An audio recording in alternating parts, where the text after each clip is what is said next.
Hello leaders, आपल्याला welcome कसं करायचं आहे तर मी तुम्हाला शॉर्टकटमध्ये सांगते। फर्स्ट आपल्याला इंस्टाग्रामवर जायचं आहे। इंस्टाग्रामला गेल्यानंतर तुम्हाला इथे स्टोरीचं ऑप्शन येतं। स्टोरीच्या ऑप्शनला क्लिक करायचं। इथे ब्लँक सर्टिफिकेट आहे ते घ्यायचं, व्यवस्थित सेट करून घ्यायचं। तिथे सेट केल्यानंतर तुम्हाला इथे फोटो अपलोड करायचा आहे।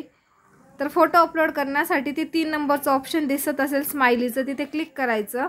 क्लिक केल्यानंतर गॅलरीमध्ये जायचं, आपल्यावाला एक फोटो सिलेक्ट करायचा। सिलेक्ट केल्यानंतर इथे तो व्यवस्थित सेट करून घ्यायचा 2 बोटांच्या मदतीने आणि त्यानंतर ए जे दिसतंय तिथे नेम टाकायचं। नेम टाकल्यानंतर तुम्हाला इथे बघा सेट करायचं नाव, हे झालं वेलकम सर्टिफिकेट। आता फक्त याला सेव्ह करायचं। इथे 3 डॉट दिसत असेल तुम्हाला, ते 3 डॉटला क्लिक करायचं आणि सेव्ह करायचं। सेव्ह केल्यानंतर ते तुम्हाला गॅलरीमध्ये दिसतं। गॅलरीमध्ये आल्यानंतर तुम्ही समोरच्याला सेंड करू शकता। ह्या प्रकारे